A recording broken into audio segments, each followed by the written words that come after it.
Assalamualaikum warahmatullahi wabarakatuh. Perkenalkan, nama saya Sulistianingsih, NIM 1805520176. Yang terhormat, kepada Bapak Arif Himawan Dwi Nugroho, SE AK MMCA GPA, selaku dosen Audit Investigatif B1, dan teman-teman yang saya cintai. Sebelum kita masuk ke materi interogasi, perkenankan saya akan membacakan tentang FEB atau Fakultas Ekonomika dan Bisnis Unisbank. FEB atau Fakultas Ekonomika dan Bisnis merupakan salah satu pusat pendidikan terpercaya, terpilih, memiliki keunggulan kompetitif yang menghasilkan kepribadian menjadi lebih mandiri dan percaya diri. FEB, Fakultas Ekonomika dan Bisnis Unisbank, terdiri dari 4 prodi. Yang pertama, S1 Akuntansi, yang akreditasinya A. Yang kedua, SA1 Manajemen, yang akreditasinya B. Yang ketiga, D3 Perbankan, yang akreditasinya A. Yang terakhir, S2 Profesi Akuntansi, yang akreditasinya B. Saya akan menjelaskan tentang interogasi.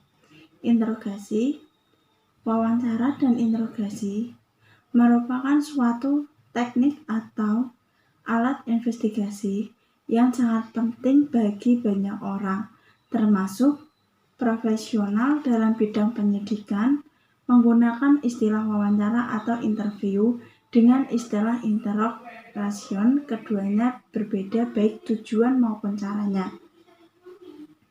Interogasi bersifat menuduh. An interrogation is accused or seseorang yang bersalah tidak akan memberikan keterangan yang bertentangan dan berkepentingan pribadinya secara sukarela, kecuali apabila ia yakin bahwa investigator juga mempunyai tentang kesalahannya. Tujuan interogasi: mengetahui yang sebenarnya, artinya apa yang sebenarnya terjadi, siapa yang sebenarnya yang melakukan, berapa jumlah atau nilai fraud sebenarnya, dan seterusnya. Ciri wawancara. Wawancara terdapat 5 ciri-ciri. Yang pertama, wawancara bersifat netral, tidak menuduh. An interview in non-accusatory. Ini perbedaan utama antara wawancara dengan interogasi. Sekalipun investigator mempunyai alasan untuk percaya bahwa yang bersangkutan terlibat dalam kejahatan atau ia telah berbohong, substansi dan percaya bersifat non-accusatory ketika melakukan wawancara. Dengan cara dan nada yang tinggi bersifat menuduh, investigator dapat mengembangkan hubungan yang menimbulkan rasa percaya dan hormat dengan orang yang diwawancarainya. Sedangkan ciri-ciri interogasi: yang pertama, interogasi bersifat menuduh. An interrogation is accusatory. Seseorang bersalah tidak akan memberikan keterangan yang bertentangan dengan kepentingan pribadinya secara sukarela, kecuali apabila ia yakin bahwa investigator juga mempunyai keyakinan tentang kesalahannya. Karena itu, pernyataan yang bersifat menuduh seperti, "Anang, saya tidak punya keraguan sedikit pun bahwa Anda merencanakan tindak pidana korupsi ini," sangat diperlukan untuk memperlihatkan keyakinan investigator. Bandingnya, jika pertanyaan berbunyi, "Anang, saya pikir Anda mungkin terlibat dalam merencanakan tindak pidana korupsi ini." Dengan pertanyaan terakhir ini, yang diinterogasi dengan cepat membaca bahwa ketidakpastian di benak si investigator mengenai keterlibatannya dalam pencapaian tindak pidana korupsi. Interogasi dilakukan dengan persesuaian aktif. On interrogation involves activity persuasions. Interogasi dilakukan karena investigator percaya bahwa dalam wawancara sebelumnya atau yang bersifat non-akusatori, orang itu telah berbohong.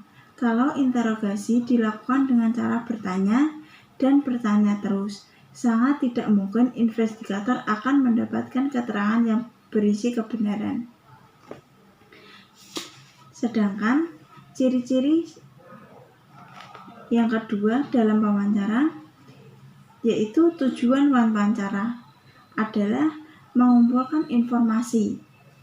Selama melakukan wawancara, investigator harus mengumpulkan informasi yang penting bagi investigator dan informasi mengenai perilaku dari orang yang diwawancarainya. Contoh, investigatif informatif.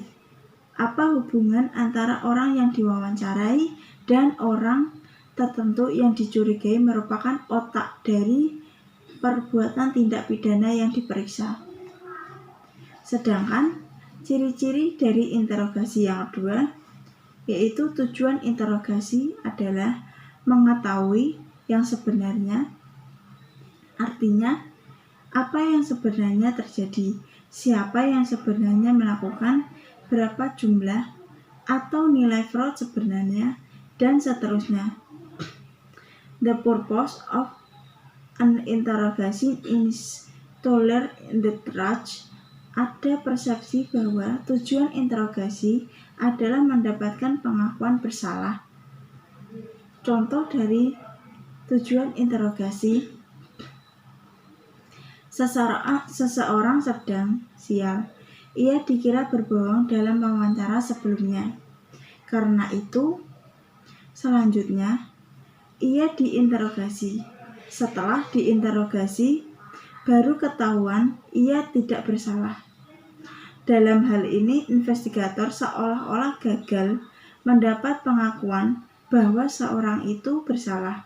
Namun, ia sebenarnya berhasil interogasinya mengungkapkan kebenarannya bahwa orang yang dicurigai ternyata tidak bersalah. Ciri-ciri yang ketiga, terdapat wawancara dalam dilakukan pada awal investigatif. Karena tujuan wawancara adalah mengumpulkan informasi tertentu. Semakin banyak informasi yang diketahui pemeriksaan sebelum wawancara dimulai, semakin baik. Wawancara terkadang terpaksa dilakukan meskipun pemeriksaan baru mempunyai gambaran kasar tentang bagaimana kemungkinan fraud dilaksanakan, atau bahkan sebelum pemeriksa dapat mengidentifikasi bukti yang harus diperoleh. Ciri-ciri interogasi yang ketiga. Interogasi hanya dilakukan sesudah investigator mempunyai keyakinan yang memadai mengenai salah satunya seseorang. Ciri yang keempat, suatu wawancara. Investigator harus membuat catatan mengenai wawancara formal yang dilakukannya. Wawancara formal adalah wawancara yang dilakukan dalam lingkungan terkendali. Mencatat mempunyai beberapa kegunaan. Bukan saja ada dokumentasi, tetapi mencatat juga menyebabkan investigator memperlambat proses bertanya. Memungkinkan investigator mengamati perilaku dari orang yang diwawancarainya.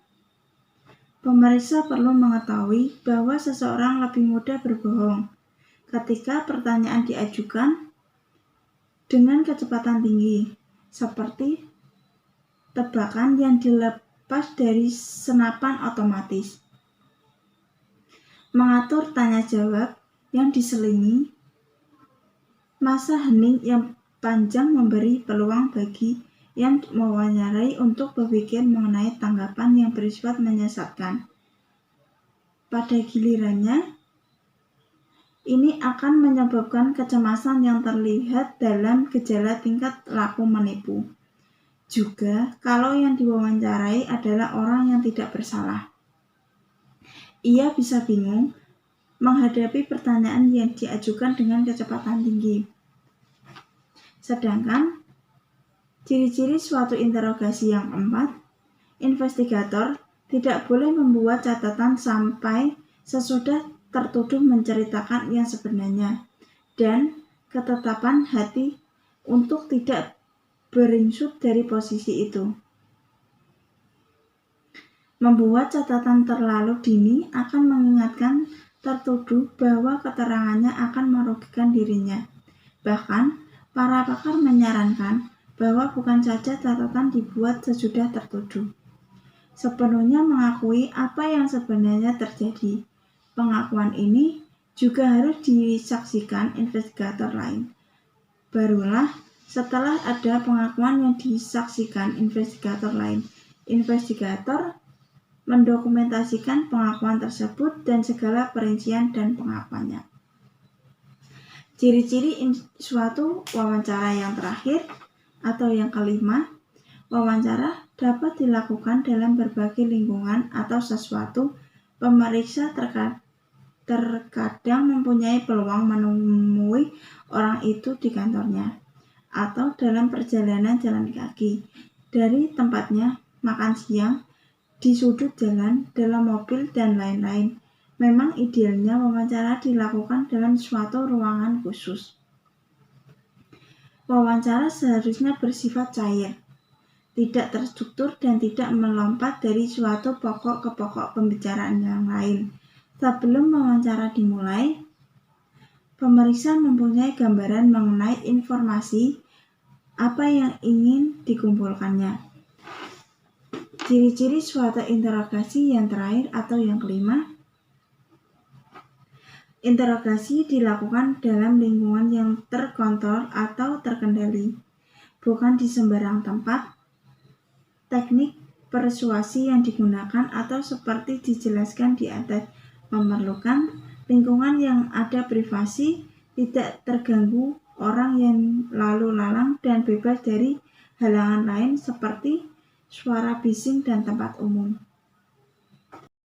Behavior Symptom Analysis atau BSA dan saluran komunikasi.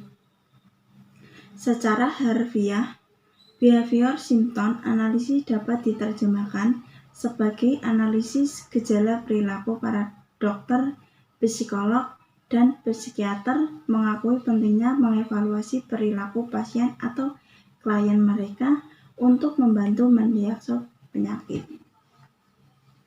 Ada beberapa tingkat level atau saluran atau channel komunikasi.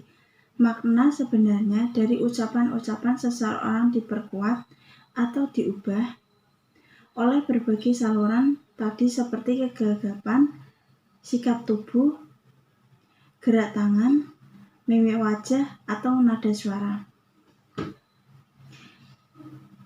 Dalam tahun 1990-an, Reid meraih 2 hadiah pemerintah federal untuk meneliti secara khusus perbedaan antara perilaku terangkat dan menceritakan kebenarannya dan kebohongan di luar lingkungan pemakaian poligraf. Penelitian ini dibiayai oleh The National Security Agency sehingga sebagai The NSA Study. Peneliti ini menunjukkan adanya 3 tingkat atau saluran komunikasi. Yang pertama, verbal channel, yang kedua, paralinguistik, yang ketiga, non-verbal channel. Verbal behavior, subjek yang di jiwanya sehat dan berinteraksi sosial secara normal akan mengalami kecemasan atau anxiety ketika ia berbohong. Kecemasan bisa timbul dari dalam karena ia tahu perkataannya tidak benar. Karena ketakutan, ia khawatir kebohongannya akan terungkap. Apapun penyebabnya, ketika subjek berbohong dalam wawancara, gejala-gejala perilakunya mencerminkan kesadaran untuk menekan atau menghilangkan kecemasannya. Pada dasarnya, pikiran dan tubuh kita bekerja sama untuk mengurangi atau menghilangkan kecemasan tadi. Inilah konsep dasar dari evaluasi atas verbal behavior, paralinguistic behavior, dan non-verbal behavior untuk mendeteksi kebenaran atau kebohongan dalam wawancara tersebut atau interogasi. Contoh dari behavior pengalaman sehari-hari. Ketika masuk kantor, seorang atasan berpesan kepada sekretarisnya, "Aku tidak mau diganggu pada hari ini." Tidak lama, telepon berdering. Ada yang ingin berbicara dengan atasan tersebut.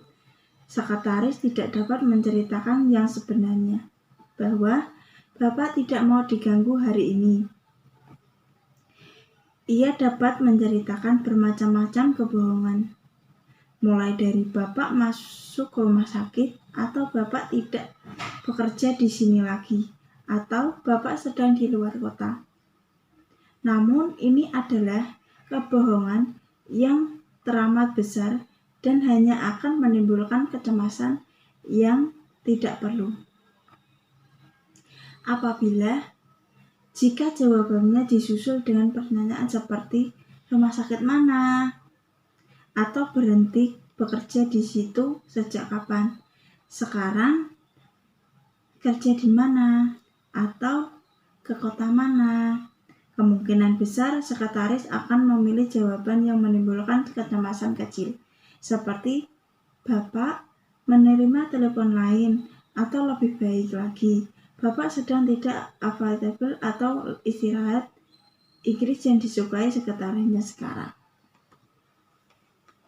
Kebohongan sekecil apapun yang diucapkan sekretaris tadi menimbulkan kecemasan yang terbaca dari tanda-tanda perilaku paralinguistik atau telltale paralinguistic behavior, seperti ada periode hening sebelum ia memberikan jawaban, atau ada gerak tubuh tertentu, seperti tangan menyentuh muka. Paralinguistic behavior dan non-verbal behavior tadi membantu mengurangi kecemasan yang dialami sekretaris. Ketika harus menjawab pertanyaan dalam suatu wawancara, subjek mempunyai 4 pilihan: berbohong, mengelak atau menghindar, mengakui secara tersamar, atau menceritakan apa adanya. Keempat pilihan ini dibahas di bawah. Kalau mengakui yang sebenarnya terjadi, ya, saya menggelapkan uang perusahaan. Ia mengatakan the truth dan ini tidak menimbulkan kecemasan. Menjauh dari the truth adalah pengakuan yang dibungkus dalam ketidaksengajaan atau kekilafan. Pilihan yang berikutnya makin menjauh dari the truth, meskipun belum terlalu jauh dari omissions. Pilihan ini adalah evasion. Dalam evasion tersirat ungkapan tidak bersalah tanpa menyatakan secara tegas. Jawabannya adalah, kenapa aku harus berbuat hal-hal semacam itu? Atau, emangnya kau kira aku ini siapa? Bagi subjek itu, tidak berbohong, tidak kecemasan lebih tinggi dan omissions. Sifat manusia adalah menghindari kecemasan. Kecemasan tidak dapat diterima dan tidak dikehendaki. Kalau harus berbohong, subjek akan memilih omissions atau paling tinggi evasion. Kalau terpaksa, ia memilih deception. Semua ini menimbulkan kecemasan dengan derajat kecemasan yang meningkat. Hanya dengan menceritakan the trust, tidak ada kecemasan. Seperti dijelaskan di atas, upaya menekan kecemasan ini terungkap dalam paralinguistic behavior dan nonverbal behavior. Perilaku ini yang dinamakan investigator yang berpengalaman. Selanjutnya, paralinguistic behavior.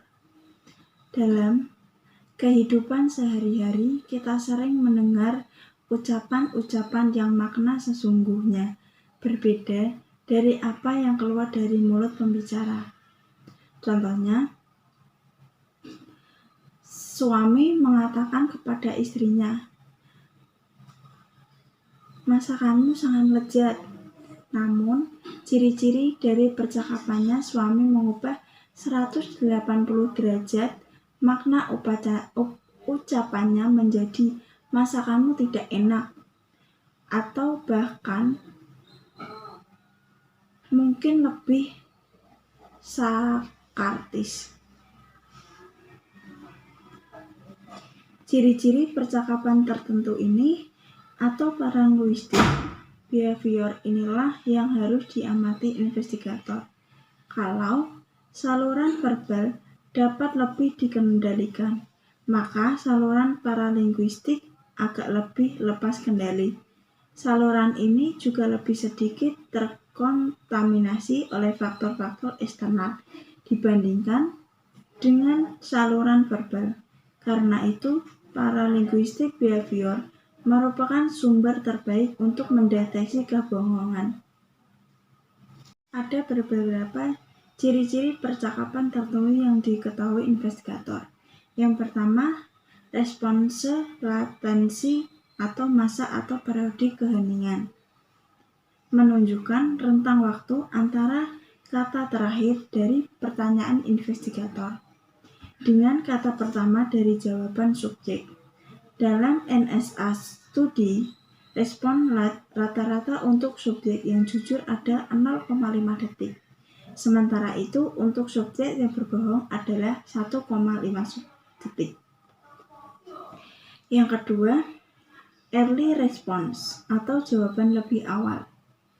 Kategori lain dari paralinguistic behavior yang berkaitan dengan ukuran waktu dari suatu jawaban atau response time adalah early responses atau jawaban lebih awal. Umumnya, jawaban lebih awal merupakan reaksi dari subjek yang jujur dan terlanjur gugup pada awal wawancara. Subjek yang jujur akan mengulangi jawaban yang lebih awal tadi saat investigator menyelesaikan pertanyaannya. Yang ketiga, response lag atau panjangnya jawaban. Secara statistik, penelitian menunjukkan bahwa subjek yang jujur memberikan jawaban yang lebih panjang dari subjek yang berbohong.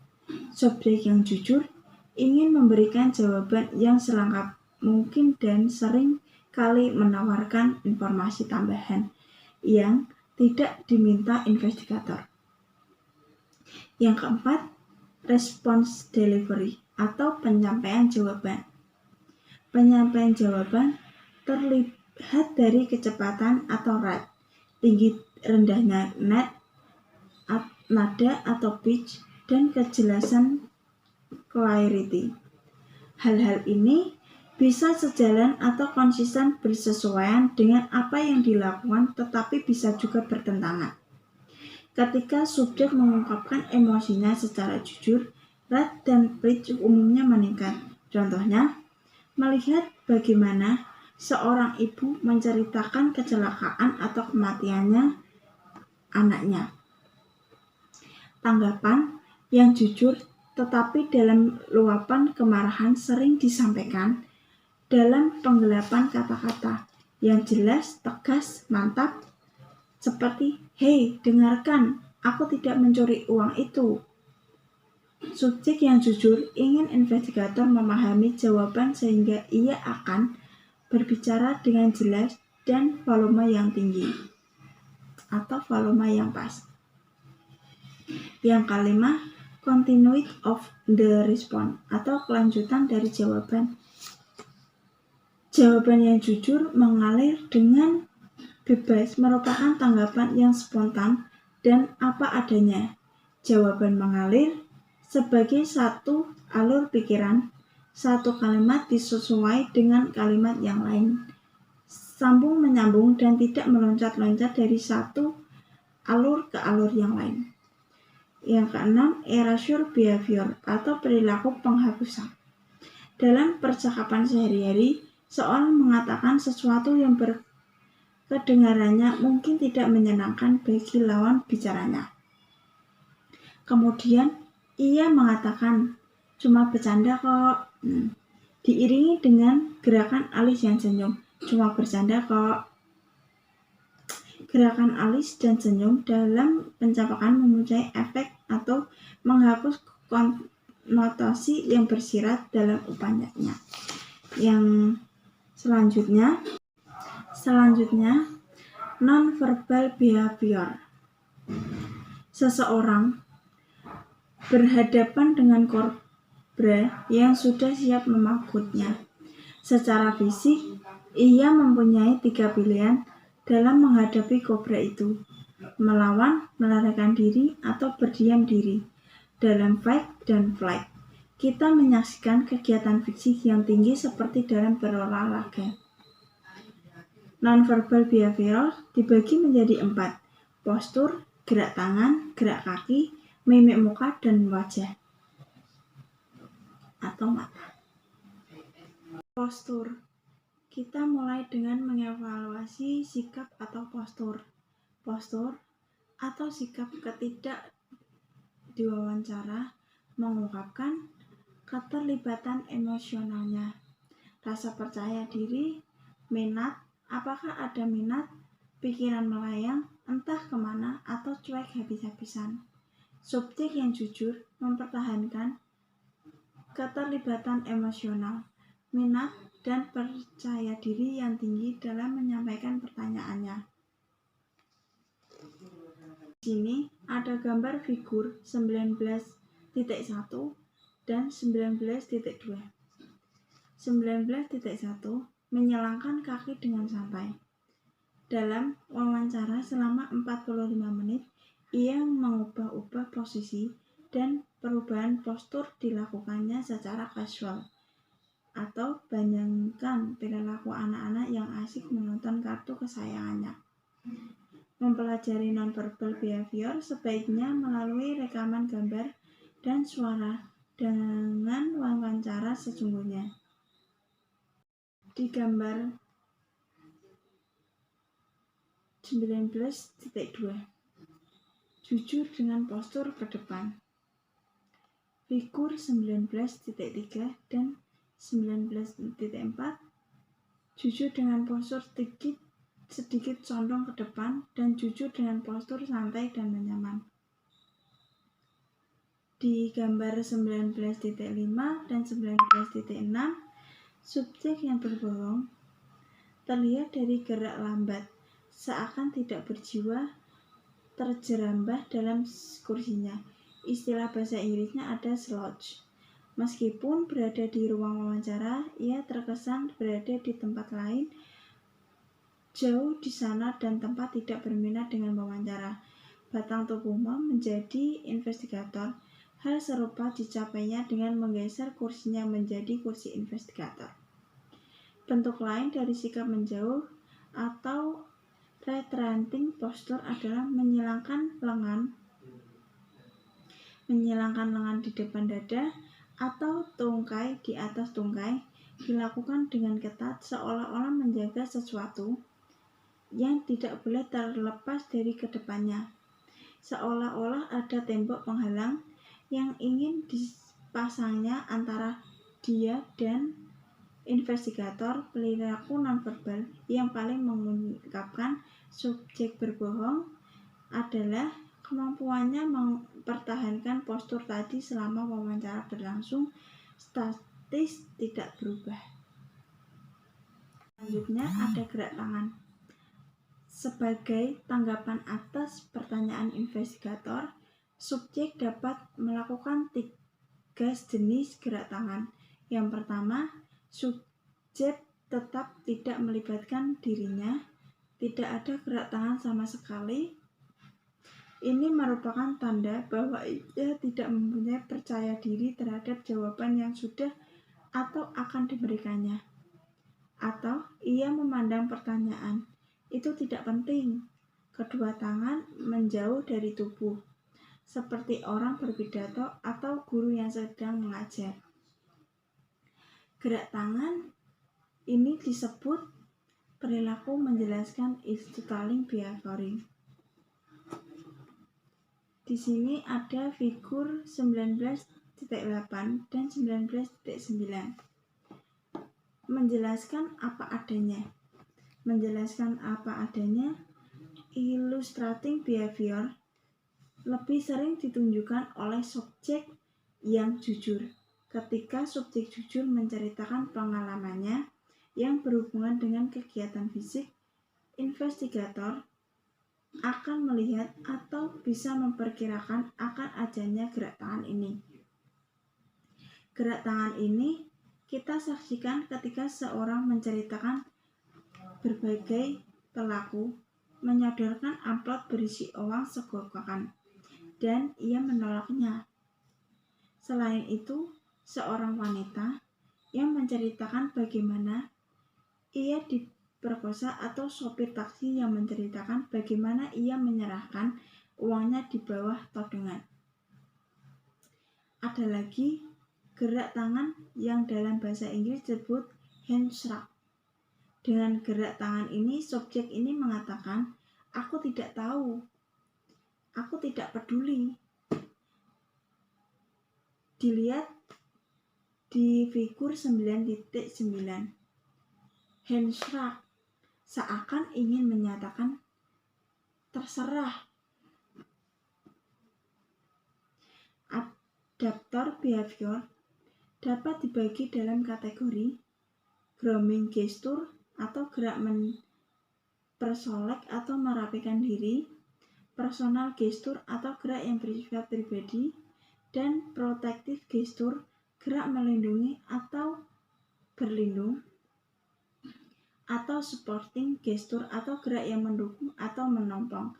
Contohnya, grooming gesture, menyisir atau membetulkan letak rambut, menggosok-gosok atau mengebas-ebas baju atau celana seperti akan membuang kotoran, pasir atau debu, mengambil sesuatu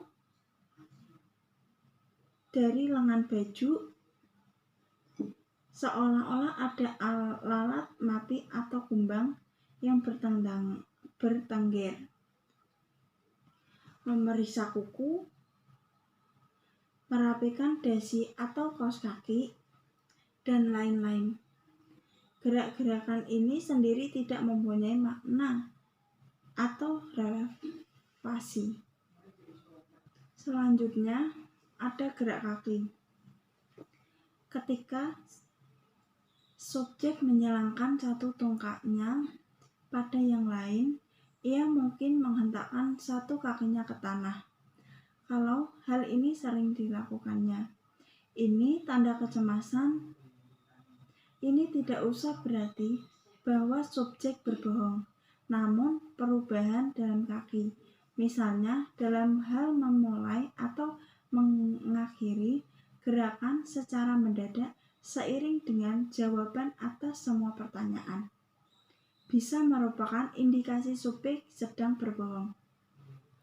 Ini berlangsung suatu atau 2 detik. Kemudian ia kembali ke gerak kaki yang normal. Gerak kaki juga bisa mengubah postur duduk si subjek dengan menempatkan kaki dan mendorong punggung ke sadaran kursi. Bisa juga disertai kursi berpijak pada 2 kaki belakangnya. Ini adalah sikap yang menunjukkan subjek berbohong. Sikap yang dilakukannya sesaat sebelum atau selama menjawab suatu pertanyaan. Selanjutnya, mimik muka dan kontak mata. Berbagai ekspresi atau mimik muka disebabkan oleh subjek yang khawatir bahwa kebohongannya akan terungkap. Ketidakpastian apakah ia akan berhasil menutupi kebohongan, atau mungkin kesadarannya bahkan kebohongannya sudah terungkap sehingga siap mengakui kesalahannya. Kenyataannya bahwa ekspresi mukanya berubah sebenarnya sudah merupakan indikasi bahwa subjek berbohong. Sebaliknya, tidak adanya perubahan mengindikasi subjek itu jujur. Kontak mata antara subjek dan investigator merupakan salah satu perilaku nonverbal yang sangat penting untuk dievaluasi. Dalam budaya Barat, kontak mata secara timbal balik menandakan keterbukaan, jujur apa adanya, dan trust. Subjek yang berbohong tidak berani atau enggan menatap matanya ke samping, seperti melirik atau ke langit-langit. Subjek yang jujur tidak khawatir memandang investigator seperti anak-anak manis di taman kanak-kanak ketika menyimak pelajaran gurunya. Polos sekali memandang mata gurunya tanpa rasa khawatir, dan mata berseri-seri secara spontan ketika guru mengatakan sesuatu yang menyenangkan. Bandingkan dengan kotak mata siswa SMU yang dikatakan sedang menyontek. Pedoman yang harus diperhatikan ketika menilai kotak mata. Yang pertama, umumnya subjek yang tidak melakukan kontak mata dengan investigatornya sedangkan merahasiakan sesuatu. Namun, investigator juga perlu mempertimbangkan kerusakan mata. Yang kedua, untuk alasan apapun, investigator tidak boleh menantang subjek untuk menatap matanya. Yang ketiga, investigator cukup mengamati kontak mata secara kasual saja sehingga ia tidak membuat subjek menjadi tidak nyaman. Yang keempat, subjek tidak boleh diperkenankan memakai kacamata hitam, kecuali jika ia mempunyai pengharuskannya memakai kacamata hitam di dalam ruangan. Yang kelima, selaku investigator, jangan mengharapkan subjek terus menatapnya. Ini tidak wajar kecuali jika ia seorang wanita cantik atau pria tampan yang mempunyai daya tarik luar biasa bagi subjeknya. Di awal-awal telah menjelaskan perbedaan antara wawancara dan interogasi. Interogasi bersifat akusatori, menuduh. Dari pandangan investigator, tersangka ini bersalah meskipun seseorang dalam pengertian hukum dianggap bersalah kalau sudah ada ketentuan hakim mengenai hal-hal yang bersifat tetap itu. Di sini terdapat langkah-langkah interogasi.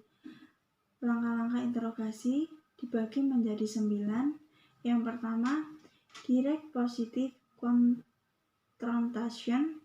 Yang kedua, them development. Yang ketiga, handing Daniel. Yang keempat, overcoming objection.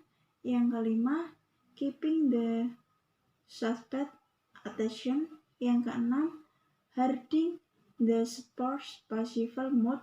Yang ketujuh, presenting the alternative question. Yang kedelapan, bringing the support into the conversation. Yang terakhir, the written conversation. Yang pertama, direct positive confrontation. Pada awal interogasi, tersangka mengamati investigator secara saksama. Ia menilai apakah investigator yakin bahwa ia bersalah. Jika ia mendapat kesan atau sekecil apapun bahwa investigator tidak yakin akan kesalahannya, ia tidak akan mengaku. Tanpa keraguan sedikitpun, investigator menebaknya sangkaannya secara langsung. Investigator mengkonfrontasi tersangka secara tegas. Sebaiknya dalam posisi berdiri, misalnya dengan pembukaan. Investigasi kami menunjukkan bahwa Andalah yang melakukan.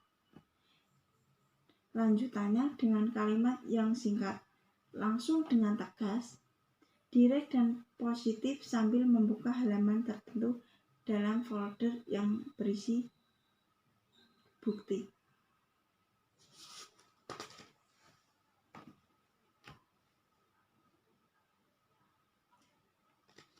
Segera sesudah direct positif confirmation, investigator membuat transmission statement atau pernyataan peralihan.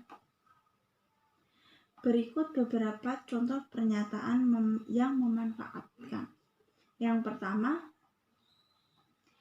aspek-aspek positif yang ada pada tersangka. Ia mungkin seorang pemimpin dalam masyarakatnya, seorang guru besar di perguruan tinggi, ayahnya, atau ibu yang baik dikasihi putra-putrinya yang lainnya. Yang kedua, berikan satu jawaban saja. Subjek sebelumnya sudah memberikan pembenaran atas perbuatannya. Yang ketiga, subjek berdiri yang menentukan dia itu sebenarnya tipe manusia seperti apa. Seorang residivis, sekalipun memandang dirinya yang citra positif, investigator bisa mengatakan ada dua jenis koruptor. Jenis pertama, citra positif. Jenis kedua adalah orang yang pada dasarnya baik dan jujur. Yang keempat, berapa kali subjek melakukan kejahatan semacam itu. Pernyataan transisi semacam ini sangat efektif apabila subjek diketahui melakukan kejahatan berulang-ulang. Langkah yang ketiga, handling Daniels. Bagi investor atau investigator, tidak mudah mendapatkan pengakuan dari tersangka. Tersangka yang bersalah dan yang tidak bersalah akan memberikan penyangkalan. Penyangkalan dapat dilakukan secara verbal seperti aku tidak melakukannya, atau dalam bentuk nonverbal seperti menggelengkan kepala. Subjek menyangkal sebagai tanggapan atas tuduhan. Penyangkalan pada dasarnya adalah pernyataan bahwa tuduhan itu palsu, tidak benar, keliru, salah alamat, dan seterusnya. Tahap penyangkalan merupakan tahap yang sangat menentukan. Kalau penyangkalan tidak ditangani dengan keahlian dan pengalaman, seluruh langkah berikut yang akan sia-sia. Tujuan utama dalam langkah 3 adalah mencegah tersangka meluncurkan penyangkalan yang tidak perlu dan sebenarnya hanya akan mengganggu perhatiannya dan teman interogasi dan upaya investigator selanjutnya untuk mengungkapkan kebenarannya. Langkah yang keempat, overcoming objectives. Dalam langkah ini, investigator berupaya mengamati benteng pertahanan kedua dari si tersangka. Benteng pertahanan pertama adalah penyangkalan. Benteng pertahanan kedua adalah kebenaran. Tersangka yang melihat kesia-siaan dalam upaya menyangkal akan mengubah taktiknya dengan mengajukan keberatan. Dengan perubahan taktik ini, tersangka mengharapkan dapat mengambil alih kendali percakapan sehingga melemahkan keyakinan investigator bahwa ia memang bersalah. Langkah keempat dibagi menjadi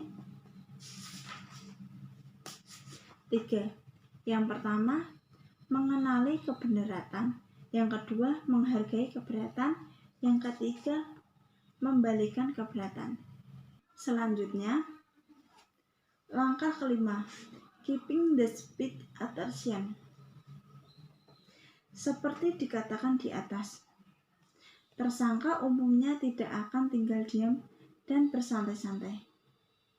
Ia ingin mendominasi percakapan atau memegang kendali dan mengatur dialog. Ia menyangkal.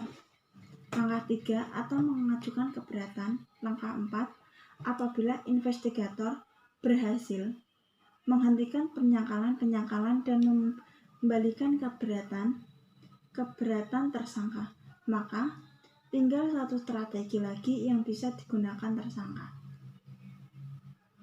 Tersangka dapat meninggalkan ruang interogasi atau secara psikologi menutup diri withdrawn dan mengabaikan semua tema yang diajukan investigator.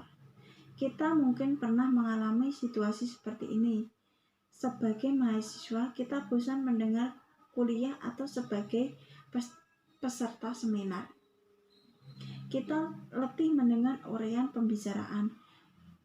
Pikiran kita melayang-melayang entah kemana. Langkah ke-6, handling the subject's passive mood. Pada akhir langkah 5, investigator seharusnya berhasil menjalin hubungan yang baik dengan tersangka. Hubungan yang baik dalam hal ini berarti tersangka percaya investigator jujur. Investigator berusaha keras mencari kebenaran. Ia bersedia membantu tersangka untuk mengungkapkan kebenaran. Dalam bahasa Inggris, hubungan ini dinamakan rapport.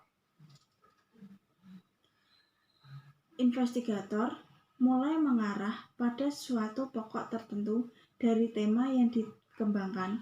Untuk itu, ia menunjukkan empati terhadap tersangka dengan sikap siap membantu. Langkah ke-6 dibagi menjadi 4. Yang pertama, perubahan dalam posisi lengan dan tungkai. Sikap nonverbal yang memandangkan persetujuan. Yang ketiga, perubahan dalam postur. Yang keempat, perubahan dalam kontak mata. Langkah yang ketujuh yaitu presenting the alternative question. Perhatikan pelayanan di restoran yang menawarkan pencuci mulut di akhir santapan, makan siang atau makan malam. Pelayan yang kurang terlatih akan menanyakan ingin dessert atau Bapak sudah kenyang. Sebaliknya, pelayan yang terlatih akan mengajukan pertanyaan yang tertera, pernyataan pilihan. Bapak, kami upload print atau cek atau hidangan penutup. Apa pilihan Bapak? Investigator tidak boleh mengajukan pertanyaan alternatif tertentu berikut. Yang pertama, pernyataan alternatif tidak boleh bersifat memperdagangkan pasal-pasal dalam ketentuan perundang-undangan. Contoh, apakah Anda melakukan perbuatan ini yang diatur dalam KUHP pasal ... dengan hukuman 15 tahun atau perbuatan itu yang diatur dalam KUHP pasal ... dengan hukuman 20 tahun. Pernyataan ini mendorong tersangka memilih kesalahan dengan hukuman yang lebih ringan meskipun bukan perbuatan yang dilakukannya. Selanjutnya langkah 8. Langkah 8, bringing the subject into the conversation. Ketika memilih suatu alternatif. Dalam pernyataan alternatif, di langkah tertuju, tersangka sesungguhnya telah mengakui kesalahannya. Dalam langkah ini, tersangka diarahkan untuk menceritakan perincian dari perbuatan yang pada akhirnya akan dirumuskan menjadi pengakuan yang bisa diterima sebagai bukti hukum. Perincian ini bisa berupa keterangan di mana uang disembunyikan, keterangan mengenai rekening bank, siapa saja yang terlibat dalam kejahatan, motif tersangka, dan lain-lain. Yang ke-9, langkah 9, the written confessions. Pada puncaknya, tersangka memberikan pengakuan secara tertulis. Padanya untuk kita di Indonesia adalah berita acara, pengakuan atau dokumen semacam itu. Di Indonesia, investigator sering melakukan interogasi sambil mengetik jawaban tersangka menutup persepsi investigator. Pada akhir interogasi, tersangka diminta menandatangani berita acara pemeriksaan. Kelemahan dari acara ini adalah pengakuan tertulis ini tidak menggunakan atau tidak sepenuhnya menggunakan kata-kata kalimat atau harus bahasa tersangka. Kemudian tersangka menyangkal memberi pengakuan itu. Penyangkalan yang lebih mudah diterima orang-orang yang mendengarkan berbicara di pengadilan karena struktur kalimat dan ungkapan bahasanya berbeda dengan apa yang tertulis dengan berita dalam berita acara. Jika terdapat salah kata atau penjelasan saya kurang menarik dalam interogasi, mohon maaf. Terkadang keberhasilan sudah berada di depan mata saat hati dan pikiran ingin menyerah. Makin sulit sebuah perjuangan, makin indahlah suatu kemenangan. Semangat buat kita semua. Semoga diberi kesehatan, dilancarkan rezekinya. Terima kasih. Wassalamualaikum warahmatullahi wabarakatuh.